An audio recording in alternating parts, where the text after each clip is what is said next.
റഷ്യയുമായുള്ള യുദ്ധം ചിലർ വിചാരിക്കുന്നതിലും വേഗത്തിൽ അവസാനിപ്പിക്കുമെന്ന് യുക്രൈൻ പ്രസിഡന്റ് വ്ളാഡിമിർ സെലൻസ്കി കഴിഞ്ഞ ദിവസം വെളിപ്പെടുത്തിയിരുന്നു. US പ്രസിഡന്റ് ജോ ബൈഡന് ഈ ആഴ്ച സമർപ്പിക്കുന്ന വിജയ പദ്ധതി യുക്രൈന്റെ സഖ്യകക്ഷികൾ യുക്രൈൻ സൈന്യത്തെ ശക്തിപ്പെടുത്താൻ ആവശ്യപ്പെടുമെന്ന് US ബ്രോഡ്കാസ്റ്റർ ABC ന്യൂസിനോട് സംസാരിച്ച സെലൻസ്കി പറയുകയുണ്ടായി. റഷ്യയുമായി ചർച്ച നടത്തുന്നതിനല്ല പദ്ധതി, മറിച്ച് യുദ്ധം നിർത്താനുള്ള നയതന്ത്ര മാർഗത്തിലേക്കുള്ള പാലമായിരുന്നു അതെന്നും സെലൻസ്കി പറയുകയുണ്ടായി.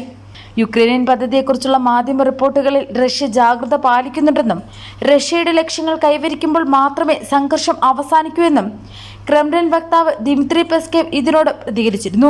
റഷ്യയിലേക്ക് ആഴത്തിൽ ആക്രമണം നടത്താൻ ഉപയോഗിക്കാവുന്ന ദീർഘദൂര മിസൈലുകളുടെ ഉപയോഗത്തിലുള്ള നിയന്ത്രണങ്ങൾ ലഘൂകരിക്കാൻ യുക്രൈനെ അനുവദിക്കണമെന്ന് സെലൻസ്കി പാശ്ചാത്യ രാജ്യങ്ങളോട് നേരത്തെ ആവശ്യപ്പെട്ടിരുന്നു. പിന്നാലെ അപകടം മണത്ത റഷ്യൻ പ്രസിഡന്റ് വ്ളാഡിമിർ പുടിൻ ഇപ്പോൾ കടുത്ത തീരുമാനമായി മുന്നോട്ട് വന്നിരിക്കുകയാണ്.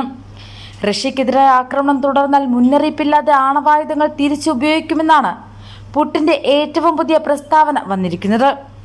UK നൽകിയ ക്രൂയിസ് മിസൈലുകൾ ഉപയോഗിച്ച് റഷ്യയുടെ ഉൾമേഖലകളിലേക്ക് പോലും യുക്രൈൻ ആക്രമണം നടത്തുന്നതിന്റെ പശ്ചാത്തലത്തിലാണ് പുടിന്റെ ആണവായുധ ഭീഷണി. ആണവായുധ ശേഷിയുള്ള രാജ്യങ്ങളുടെ പിന്തുണയോടെ റഷ്യക്കെതിരെ നടത്തുന്ന ഏതൊരു ആക്രമണത്തെയും സംയുക്ത ആക്രമണമായാണ് കണക്കാക്കുകയെന്നും പുടിൻ വ്യക്തമാക്കുന്നു. ആണവായുധത്തെ പ്രതിരോധിക്കാനുള്ള രാജ്യത്തിന്റെ ശേഷിയെക്കുറിച്ച് ചർച്ച ചെയ്യാൻ പുടിൻ ഉന്നത സുരക്ഷാ കൗൺസിലുമായി അടിയന്തര യോഗം ചേർന്നിരുന്നു. ഇതിന് പിന്നാലെയായിരുന്നു പുടിന്റെ മുന്നറിയിപ്പെന്ന് അന്തർദേശീയ മാധ്യമങ്ങൾ റിപ്പോർട്ട് ചെയ്യുന്നു.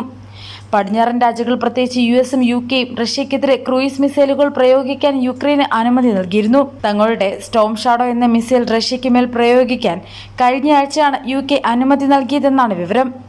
UK പ്രധാനമന്ത്രി കെയർ സ്റ്റാർമർ വാഷിംഗ്ടണിലെത്തി അമേരിക്കൻ പ്രസിഡന്റ് ജോ ബൈഡനുമായി കൂടിക്കാഴ്ച നടത്തുകയും ചെയ്തിരുന്നു. റഷ്യയുടെ നേർക്ക് യുക്രൈൻ ആയുധം പ്രയോഗിക്കുന്നതായിരുന്നു ചർച്ചാ വിഷയം.